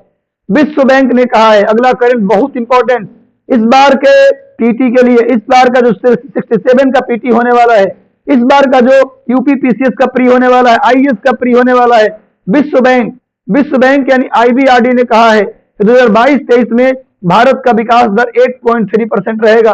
भारत का जो ग्रोथ रेट रहेगा 8.3% रहेगा। विश्व बैंक को हम लोग आईबीआरडी के नाम से भी जानते हैं। विश्व बैंक को हम लोग आईबीआरडी के नाम से जानते हैं बच्चा। IBRD, international bank for reconstruction and development. IBRD का फुल फॉर्म लिख लो, international bank for reconstruction and development. ये विश्व बैंक का दूसरा नाम है। विश्व बैंक में कुल 190 देश है। विश्व बैंक में कितने देश शामिल हैं? तो नोट कर लो, 190 देश शामिल हैं। वर्ल्ड बैंक में कितने मेंबर हैं? 190। वर्ल्ड बैंक का हेडक्वार्टर कहाँ है? तो वाशिंगटन डीसी। वर्ल्ड बैंक का हेडक्वार्टर कहाँ है? नोट कर लो, वाशिंगटन डीसी। वाशिंगटन डीसी किस नदी के किनारे है? पोटामैक नदी के किनारे है। डीसी का मतलब डिस्ट्रिक्ट ऑफ कोलंबिया, डीसी का मतलब district of Columbia. Washington DC America की राजधानी है। वही विश्व बैंक और आईएमएफ का हेडक्वार्टर है। विश्व बैंक और आईएमएफ दोनों का हेडक्वार्टर वाशिंगटन डीसी है। दोनों में टोटल 190 मेंबर हैं। 190 मेंबर आईएमएफ के और 190 मेंबर भी विश्व बैंक के। विश्व बैंक का दूसरा नाम है IBRD, international bank for reconstruction and development. इसकी स्थापना 1944 में हुए ब्रेटन वुड्स सम्मेलन के आधार पर की गई थी। इसकी स्थापना 1944 में हुए ब्रेटन वुड्स सम्मेलन के आधार पर की गई थी। जल्दी से इन सारी बातों को नोट कर लो। इस बार भारत के 2022-23 में जीडीपी का अनुमान कितना लगाया है? 8.3% अनुमान लगाया है। और यूएनओ ने कितना लगाया है? यहीं पर लिख लो, यहीं पर लिख लो। बताया था मैं पिछले लेक्चर में, यूएन ने भारत के विकास दर को कितना लगाया है भाई? यूएन ने लगाया है भारत का जो ग्रोथ रेट होगा 6.5। भारत के ग्रोथ रेट का अनुमान यूएनओ ने कितना लगाया है? नोट कर लो ये भी साथ में, ये लगाया 6.5 और वर्ल्ड बैंक ने लगाया है 8.3। दोनों का आंकड़ा एक साथ आप नोट कर लें, नोट कर लो। इससे बेहतर करंट होने वाला नहीं है। बेहतरीन करंट के साथ हम लोग डेली शाम 5 बजे आते हैं। बस सेशन को शेयर कर दो, कम से कम 1000, 2000, 5000, 10,000 लोगों तक ये व्यू पहुंचे, ताकि अधिकतम लोगों तक फायदा मिल सके। और जितने लोग जुड़ेंगे हमारे अंदर उतनी ही एनर्जी आएगी और आपके लिए और काम किया करेंगे तो और बेहतर काम होगा आपके लिए। चलिए अगला क्वेश्चन है भाई, बहुत इंपॉर्टेंट करंट है। Radio society of great Britain, एक सोसाइटी है ग्रेट ब्रिटेन का जिसका नाम है radio society of great Britain. उसने गंगा सागर, भारत का एक द्वीप है गंगा सागर, पश्चिम बंगाल के दक्षिण में एक आइलैंड है गंगा सागर, सुना होगा आपने। सब तीर्थ बार बार, गंगा सागर एक बार, सब तीर्थ बार बार, गंगा सागर एक बार। वही गंगा सागर की बात मैं कर रहा हूं। गंगा सागर को radio society of great Britain ने एक अलग से पहचान चिन्ह दिया है। उसका नाम क्या दिया है? AS153। गंगा सागर द्वीप को AS153 गंगा सागर द्वीप को जो कोड दिया गया है दुनिया की radio society of great Britain की तरफ से, उसका नाम दिया गया AS153। ये देखिए गंगा सागर द्वीप है। देखिए यहां पर आप देख रहे होंगे, यहां पर ये गंगा सागर द्वीप है। ये गंगा सागर द्वीप है, पूरा का पूरा आइलैंड है गंगा सागर। सब तीर्थ बार बार और गंगा सागर एक बार। इधर ही बंगाल राज्य है। कौन सा राज्य है भैया? बंगाल। यहीं पर गंगा सागर द्वीप है। क्लियर है? समझ में आ रहा है बात? इसे radio society of great Britain ने क्या दिया है? एक अलग से कोड दिया है AS153, जिससे अब गंगा सागर द्वीप की पहचान अंतर्राष्ट्रीय हो जाएगा, जिससे यहाँ पर्यटकों की संख्या, जो टूरिस्ट है उसकी संख्या बढ़ेगा, जिससे बंगाल सरकार को, भारत सरकार को रेवेन्यू मिलेगा और भारत के टूरिस्ट का जो बाजार है, टूरिस्ट मार्केट है, वो बहुत आगे चला जाएगा। अब देखो किसको मिलता है, radio society of great Britain जो देता है ये कोड, किसे देता है, उसका क्या है, उसका क्या एलिजिबिलिटी है, क्या क्राइटेरिया है। तो यह चिन्ह समुद्री द्वीप को दिया जाता है, सुन लेना, यह चिन्ह केवल किसको दिया जाता है, समुद्र में द्वीप को दिया जाता है, किसी शहर को नहीं दिया जाता, द्वीप को दिया जाता है, आइलैंड को दिया जाता है। इस चिन्ह को उस द्वीप को मिलता है जहां रेडियो संचार की सुविधा और पर्यटक की संख्या अधिक हो, जहां पर्यटक की संख्या ज्यादा हो और रेडियो संचार, जहां पर रेडियो कम्युनिकेशन की सुविधा हो, वहां जाने पर कनेक्शन कट न जाए, रेडियो संचार, रेडियो वेव्स का संचार हो और पर्यटक संख्या ज्यादा हो, उस आइलैंड को क्या बोला जाता है, उस आइलैंड को एयर ऑफ द, उस आइलैंड को आइलैंड ऑफ द एयर कहा जाता है। उस द्वीप को जहां रेडियो संचार की सुविधा है उसे आइलैंड ऑफ द एयर कहा जाता है। और आइलैंड ऑफ द एयर जो होता है, जहां रेडियो संचार की सुविधा होती है, उसे ये कोड मिलता है। अभी तक दुनिया के 200 आइलैंड को यह कोड मिल चुका है। ये कोड रेडियो सोसाइटी की तरफ से 200, लिख लो, 200 कंट्री को मिल चुका है। उसमें अभी गंगा सागर द्वीप जो भारत का है उसको भी मिला है। इससे फायदा क्या होगा, वर्ल्ड मैप में इसको लोग जान पाएंगे और यहाँ जब टूरिस्ट आएंगे तो यहाँ लोग घूमने आएंगे, जिससे रेवेन्यू जनरेट होगा। अगला करंट आते हैं, यूएनओ में भारत के स्थायी प्रतिनिधि है TS Krishnamurthy. TS Krishnamurthy UNO में भारत के क्या है, स्थायी प्रतिनिधि है। ध्यान रखना, तो सर ये स्थायी प्रतिनिधि है तो करंट से क्या लेना देना है इनका, देखो करंट से लेना देना है कि हाल ही में इन्होंने एक स्टेटमेंट दिया है, इन्होंने आतंकवाद के ऊपर, यूएनओ के अंदर आतंकवाद के ऊपर टीएस कृष्णमूर्ति ने एक स्टेटमेंट दिया है कि भाई अफ्रीका में, खासकर जो उत्तरी अफ्रीका है, उत्तरी अफ्रीका का जो क्षेत्र है, उत्तरी अफ्रीका में जो डेजर्ट एरिया है, सहारा मरुस्थल, और उसके बाद अगर नीचे आइएगा नॉर्थ अफ्रीका में आप सहारा मरुस्थल और नीचे में सवाना घास के मैदान है। तो सवाना घास के मैदान और सहारा के बीच का जो प्लेस है ना, उसी को बोलते हैं साहेल प्रदेश। अफ्रीका में क्वेश्चन आता है कि साहेल प्रदेश कहाँ है, हम आप लोगों को मैपिंग भी करवा रहे हैं। साहेल प्रदेश किसको बोलते हैं, साहेल एरिया किसको बोलते हैं, तो भैया ऊपर में सहारा मरुस्थल और नीचे में आ जाओ सवाना, इन दोनों के बीच का जो एरिया उसी को साहेल प्रदेश बोलते हैं। वहां आतंकवाद काफी चरम पर है, खासकर लीबिया में आतंकवादी गतिविधि बढ़ चुका है। तभी टीएस कृष्णमूर्ति ने कल ही बोला है, कल के न्यूज़पेपर में भाई इन्होंने कहा है कि यूएनओ को और दुनिया के देशों को लीबिया में जो बढ़ रहा है आतंकवाद, साहेल प्रदेश में जो आतंकवाद बढ़ रहा है, अफ्रीका में साहेल प्रदेश नोट कर लो, साहेल प्रदेश कहाँ है, अफ्रीका में, सहारा मरुस्थल कहाँ है, अफ्रीका में, सवाना घास का मैदान कहाँ है, अफ्रीका में। इस प्रदेश में जो आतंकवाद का मुद्दा बढ़ रहा है, इस पर यूएनओ को देखना चाहिए और यूएनओ में जितने देश शामिल हैं उनको भी इस पर काम करना चाहिए। भारत की तरफ से स्थायी प्रतिनिधि कौन है, टीएस कृष्णमूर्ति है, याद कर लेना। आगे चलते हैं, अगला करंट है, नॉर्थ कोरिया ने हाल ही में हाइपरसोनिक मिसाइल का परीक्षण किया है। नॉर्थ कोरिया का ये मैप बना दिया हूं, चीन है, ये नॉर्थ कोरिया है, साउथ कोरिया। क्वेश्चन पूछते हैं ये कि नॉर्थ कोरिया ने हाल ही में सुपरसोनिक मिसाइल का परीक्षण किया है और नॉर्थ कोरिया ने हाल ही में चलती ट्रेन से बैलिस्टिक मिसाइल का परीक्षण किया। सोचिए, चलते ट्रेन से मिसाइल का परीक्षण करने वाला देश बन गया नॉर्थ कोरिया। चलती ट्रेन से, वो सोच रहा है कि ट्रेन से, बस से, गाड़ी से, कहीं से भी मिसाइल दाग सकते हैं। अमेरिका को धमका के रखता है, छोटा देश है, अमेरिका चाहे तो इनको मसल दे, कीड़ा की तरह मसल दे, लेकिन नहीं जानते भाई कि जो अब कौन डरे, इस जो ये खुद ही मरता सो क्या नहीं करते वाले हालत में बेचारा। तो कहने का मतलब उत्तर कोरिया के तनाशाह है Kim Jong Un, Kim Jong, हमेशा देखते होंगे इंडिया के मीडिया में चलाया जाता है, तनाशाह बादशाह किम जोंग, उसकी बात जो नहीं मानता सीधे मौत की घाट उतार देता है। तो भैया किम जोंग नॉर्थ कोरिया, यही नॉर्थ कोरिया है और नीचे वाला साउथ कोरिया है। तो उत्तर कोरिया ने चलती ट्रेन से भी मिसाइल का परीक्षण किया है, नोट कर लो। पूछा जाएगा हाल ही में कौन से देश ने चलती ट्रेन से मिसाइल का परीक्षण किया, तो नॉर्थ कोरिया। और हाइपरसोनिक मिसाइल का परीक्षण कौन किया, नॉर्थ कोरिया। ये परमाणु संपन्न देश है, जैसे भारत पाकिस्तान परमाणु बम बना लिया है, उसके अलावा कोरिया भी अब परमाणु बम बना चुका है, परमाणु बम का परीक्षण कर चुका है। चीन का इसे सपोर्ट मिलता है। मैं आपको बता दूं कि उत्तर कोरिया और दक्षिण कोरिया की जो बाउंड्री है उसको बोला जाता है 38 डिग्री। क्वेश्चन आ जाए कि कौन अलग करता है उत्तर कोरिया को दक्षिण कोरिया से, कौन अलग करता है, कौन अलग करता है, तो 38 degree north channel, 38 degree north channel 38 degree north channel, 38 degree north channel जो है उत्तर कोरिया को दक्षिण कोरिया से अलग करता है। यहां पर आप जापान देख रहे हैं, ये उत्तर कोरिया, दक्षिण कोरिया, इधर चाइना। क्लियर है? यहीं पर एक पीला सागर, देखो यहाँ LOC लिखा हुआ है, यहीं पर गिरती है एक नदी आकर के। इस नदी का नाम है हुआंगहो नदी। चीन नदी, चीन में एक नदी है उत्तरी चीन में जिसका नाम है हुआंगहो नदी। वो कहाँ गिरती है? LOC में। यहीं पर है चिल्हा की खाड़ी, गल्फ ऑफ चिल्हा, यहीं पर वो गिरती है। कौन? हुआंगहो नदी। और चीन से बाउंड्री लगता है किसका? उत्तर कोरिया का। और उत्तर कोरिया से बाउंड्री लगता है साउथ कोरिया का। साउथ कोरिया नॉर्थ कोरिया को कौन अलग करता है?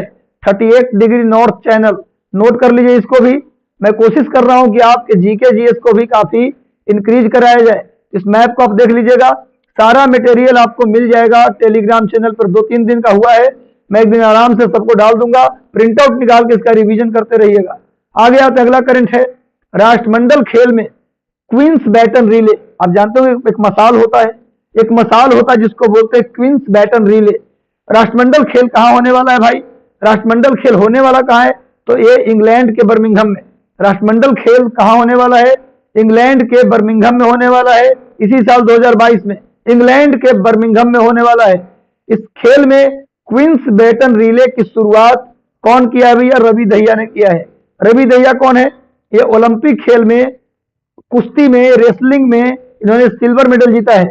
ओलंपिक खेल में सिल्वर मेडल जीता है। बजरंग पुनिया ने ब्रॉन्ज जीता। इस बार के टोक्यो ओलंपिक में कुश्ती से हमें 2 मेडल मिले हैं। पहला मेडल मिला रवि दहिया का सिल्वर, रवि दहिया ने सिल्वर लाया, लेकिन जो हमारे बजरंग पुनिया हैं उन्होंने लाया ब्रॉन्ज। याद रखिएगा, यानी कि उसने कांस्य पदक जीता है। तो रवि दहिया इस बार टोक्यो ओलंपिक के क्वींस बैटन रिले की शुरुआत करेंगे। इस बार का इनका फोटो देख लीजिए, यही रवि दहिया है। इन्होंने जो जीता था सिल्वर मेडल, उसका चित्र यहाँ दिखा दिया गया है। और ये शुरुआत करें, क्वेश्चन आएगा कि क्वींस बैटन रिले राष्ट्रमंडल खेल जो बर्मिंघम में होने वाला है, कौन करेगा भारत तरफ से? रवि दहिया। ये कहाँ होने वाला है? नोट कर लीजिए, बर्मिंघम में होने वाला इस बार राष्ट्रमंडल खेल, भी नोट कर लीजिए। अगला करें जलियांवाला बाग शताब्दी स्मारक पार्क अमृतसर जिले के अमृतानंद पार्क में स्थापित किया गया है। अमृत आनंद एक पार्क है, अमृतसर में एक पार्क है अमृत आनंद। उसी पार्क के अंदर जलियांवाला बाग शताब्दी स्मारक पार्क बनाया गया है। देख लीजिए, एक बड़ा सा पार्क है। इस पार्क का नाम है अमृत आनंद पार्क। उसी पार्क के अंदर में एक घेरा बनाया गया, दिख रहे हैं आप दिखाई दे रहा है आपको? ये पूरा घेरा बनाया गया है। इसी को बोला गया जलियांवाला बाग स्मारक पार्क। आप जानते हैं 13 अप्रैल 1919 को जलियांवाला बाग कांड हुआ था। 13 अप्रैल 1919 को जलियांवाला बाग हत्याकांड हुआ था। 13 अप्रैल 2019 को क्या हो गया? इसके 100 साल पूरे हो गए।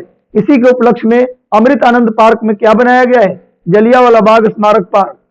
साथ ही साथ गुरु नानक देव विश्वविद्यालय है वहीं पर अमृतसर में गुरु नानक देव विश्वविद्यालय है, वहां जलियांवाला बाग पीठ बनाया गया है। गुरु नानक देव विश्वविद्यालय में जलियांवाला बाग एक पीठ है, अलग से उसके लिए डिपार्टमेंट बनाया गया है। जलियांवाला बाग डिपार्टमेंट गुरु नानक देव विश्वविद्यालय में बनवाया गया, ये भी नोट कर लीजिएगा आप लोग। अगला करंट है विश्व का सबसे ऊंचा सड़क मार्ग किसने बनाया है? BRO। विश्व का सबसे ऊंचा सड़क मार्ग किसने बनाया है भैया? तो BRO। BRO का फुल फॉर्म होता है बॉर्डर रोड ऑर्गेनाइजेशन, सामने लिखा हुआ है BRO। बॉर्डर रोड ऑर्गेनाइजेशन ने भारत सरकार द्वारा किया गया है। यानी कि विश्व का सबसे ऊंचा सड़क पहले साउथ अमेरिका में हुआ करता था, लेकिन अभी हाल ही में लद्दाख में एक दर्रा है, उमलिंगला दर्रा। लद्दाख में एक दर्रा है, देखिए यहाँ पर फोटो बना हुआ है, उमलिंगला दर्रा का चित्र बना है स्टूडेंट। इसी दर्रा से होकर के दुनिया का सबसे ऊंचा सड़क बनाया है किसने? BRO ने बनाया है। इससे पहले दुनिया का सबसे ऊंचा सड़क दक्षिण अमेरिका में कोलंबिया में था, लेकिन अब कहा हो गया भारत में।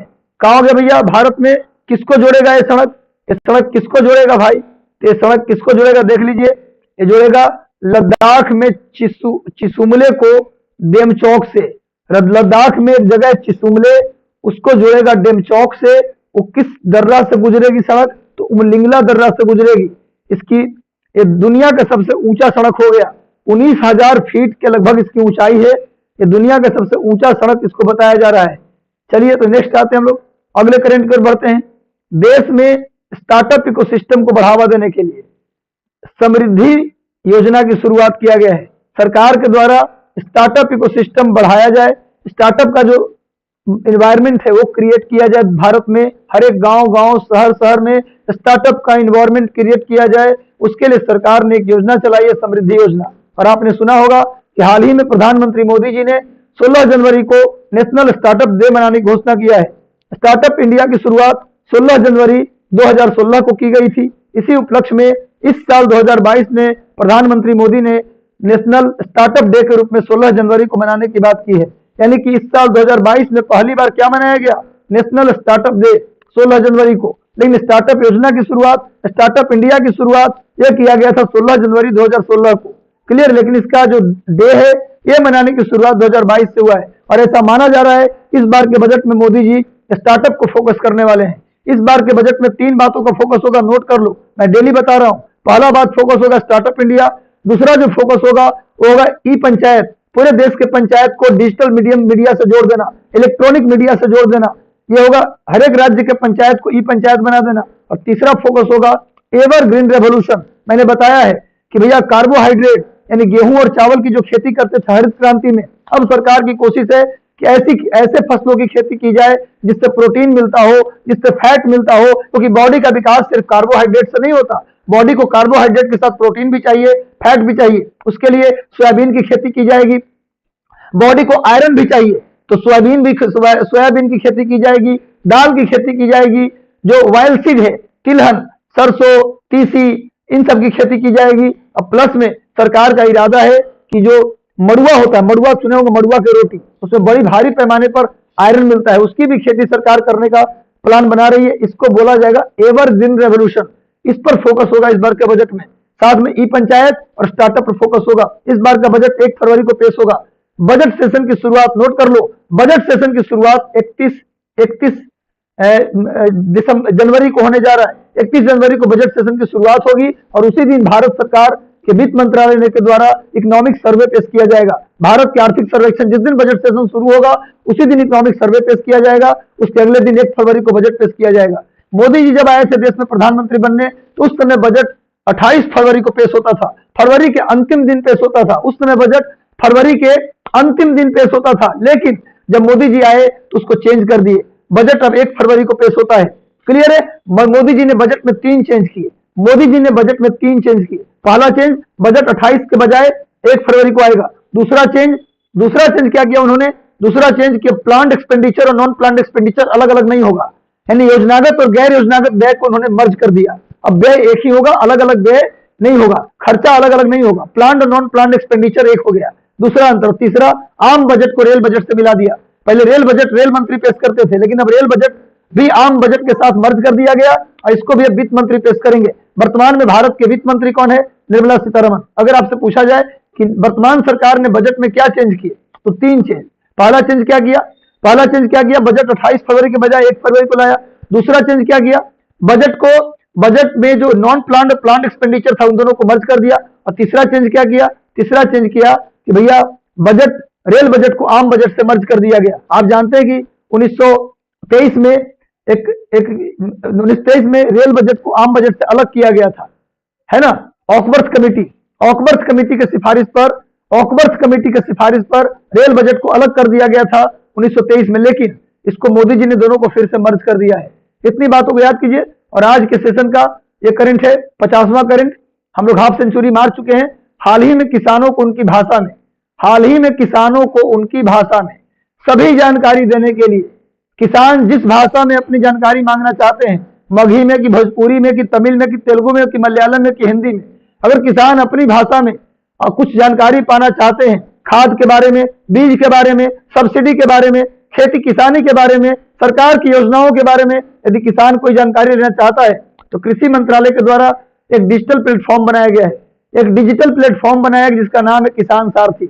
इस प्लेटफॉर्म के माध्यम से किसान अपनी भाषा में सारी जानकारी प्राप्त कर सकेंगे कृषि के बारे में। देखिए सामने दिया है, Kisan Sarathi launch to facilitate farmers to get right information at right time. जिस समय उनको चाहिए इंफॉर्मेशन 24 घंटे में उस समय इंफॉर्मेशन उनको मिलेगा। इस डिजिटल प्लेटफॉर्म किसान सारथी की मदद से अपनी भाषा में उनको ज्ञान मिलेगा। जिस जो चीज की जानकारी वो जानना चाहते हैं सब इसके माध्यम से उनको मिलेगा। किसान सारथी उनकी अपनी भाषा में मिलेगा, ये महत्वपूर्ण बात है। तो ये हमारा आज का करंट रहा। कैसा लगा करंट आपको एक बार कमेंट में जरूर बताएं। आज के सेशन का अंतिम करंट था, कैसा लगा सेशन आप जरूर कमेंट बॉक्स में बताएं और मैक्सिमम लोगों को शेयर करें। जितना ज्यादा शेयर करेंगे, जितना ज्यादा लाइव में देखेगा, उतना ज्यादा मेरी जिम्मेवारी बढ़ेगी और हम आपके लिए और परफेक्ट और बेहतरीन काम करके आएंगे। इससे बेहतर करंट नहीं होगा जैसा मैं मानता हूं।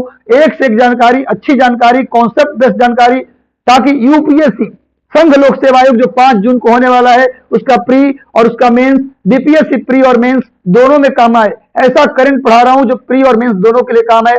मेरी कोशिश है किस तरीके से तैयार किया जाए मैटर कि प्री और मेंस दोनों में काम बराबर तरीके से आए। तो चलिए कैसा लगा करंट आप कमेंट बॉक्स में जरूर बताएं और जाते जाते मैक्सिमम लोगों को लिंक शेयर कर दें। सेशन अच्छा लगा हो तो सेशन को लाइक कर दें, चैनल पर नए हैं तो सब्सक्राइब कर लें, बेल आइकन दबा दें और लगातार शेयर कर दें ताकि अधिक से अधिक लोग इस करंट अफेयर की सेशन से जुड़ सकें। धन्यवाद, all the best, God bless you, आशीर्वाद। मेहनत करिए, मेहनत के सिवा कोई विकल्प नहीं है इस जीवन में। मेहनत मेहनत मेहनत। मिशन एसडीएम, मिशन डीएसपी या मिशन आईएएस, मिशन आईपीएस, अगर ऑल इंडिया सर्विस में जाना है तो मेहनत करना पड़ेगा। बिना मरे स्वर्ग नहीं मिलता, स्वर्ग पाना है तो मरना पड़ता है। धन्यवाद, थैंक यू। इसी तरह से जुड़े रहें। मिलते हैं कल शाम 5 बजे इसी चैनल पर, इसी वक्त शाम को 5 बजे फिर से मिलते हैं। तब तक के लिए गुड नाइट, शुभ रात्रि, शुभकामनाएं। All the best, God bless you, thank you.